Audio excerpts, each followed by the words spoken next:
Nama saya Yakub Serduri. Saya mahasiswa dari kampus Universitas Pembangunan Indonesia Manado. Di sini saya akan menjelaskan sedikit tentang keluarga berencana. Alasan saya membuat video karena dalam rangka ujian akhir semester mata kuliah agama. Yang pertama, pengertian keluarga berencana. Keluarga berencana adalah program yang bertujuan untuk menaikkan angka kelahiran dan mengendalikan pertambahan penduduk di suatu negara. Program keluarga berencana dibuat supaya menciptakan kemajuan, kestabilan, kesejahteraan ekonomi, sosial, dan spiritual pada masyarakat.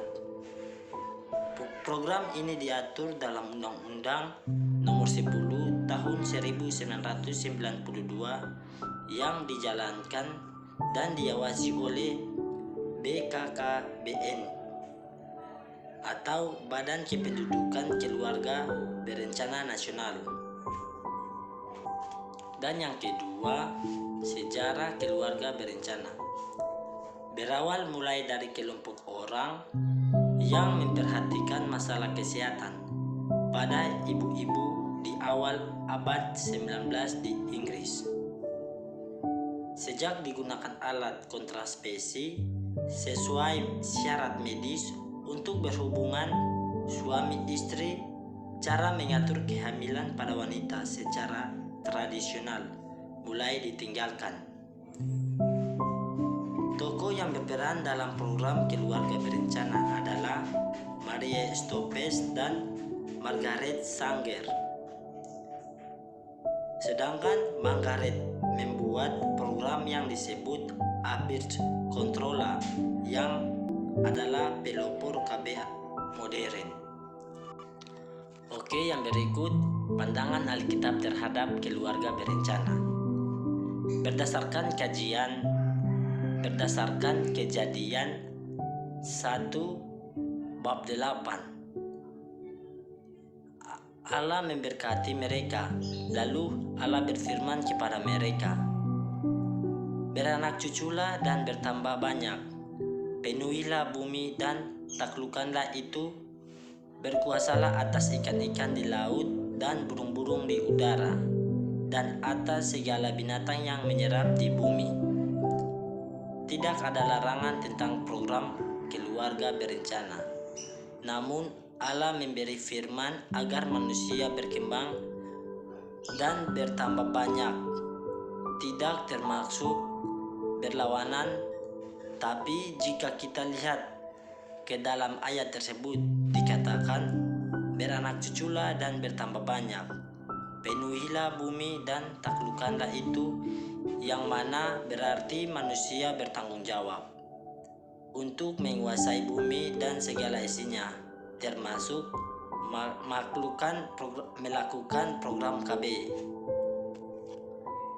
untuk mengendalikan pertambahan penduduk, jelas dengan maksud dan tujuan yang baik yang memiliki dampak positif dalam pertumbuhan suatu negara. Mungkin bagi sebagian orang Kristen masih tidak mendukung KB karena tampaknya berlawanan dengan firman Tuhan di ayat tersebut, tapi dengan pemahaman yang isinya termaksud melakukan program KB untuk mengendalikan pertambahan penduduk, jelas dengan maksud dan tujuan yang baik yang memiliki dampak positif dalam pertumbuhan suatu negara.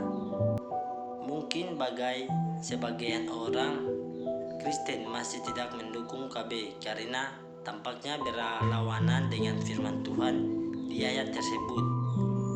Tapi dengan pemahaman yang benar dan jelas berdasarkan Alkitab, justru agama Kristen mendukung program keluarga berencana karena tujuan KB sendiri untuk mensejahterakan manusia. Sekian video atau materi yang saya sampaikan. Semoga kalian semua yang bisa nonton bisa memahami apa yang saya sampaikan dengan materi yang saya bawakan.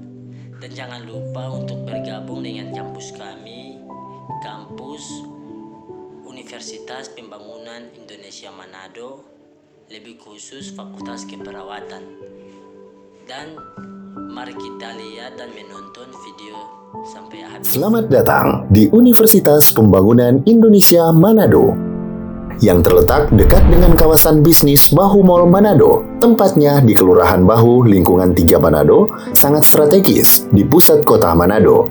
Dibangun di atas lahan seluas 2,5 hektar, Universitas Pembangunan Indonesia Manado berdiri megah dengan ruangan 7 lantai, terdiri dari ruangan kelas, ruangan kantor, perpustakaan, laboratorium komputer, laboratorium keperawatan, pengadilan semu, dan laboratorium bahasa, kantin, serta rooftop di lantai atas. Universitas Pembangunan Indonesia Manado memiliki 6 fakultas dengan program studi, yaitu Fakultas Pertanian, Prodi Agribisnis, Fakultas Hukum, Prodi Hukum, Fakultas Teknik, Prodi Teknik Elektro dan Teknik Sipil, Fakultas Ilmu Sosial Ilmu Politik, Prodi Ilmu Politik, Fakultas Sastra, Prodi Sastra Inggris, Fakultas Keperawatan, Prodi Ilmu Keperawatan, dan Profesi Nurse. Didukung oleh sumber daya manusia yang berkompeten dan tersertifikasi, Universitas Pembangunan Indonesia Manado memiliki dosen dan tenaga kependidikan dengan latar belakang S2 dan S3 lulusan dalam dan luar negeri. Proses belajar mengajar dilaksanakan dengan teknologi informasi merujuk perkembangan dunia modern saat ini, dilakukan dengan sistem e-learning dan sistem ujian online atau ULAIN.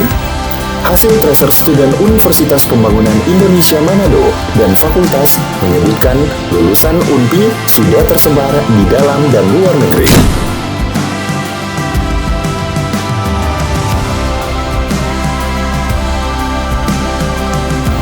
Selamat bergabung putra-putri terbaik bangsa.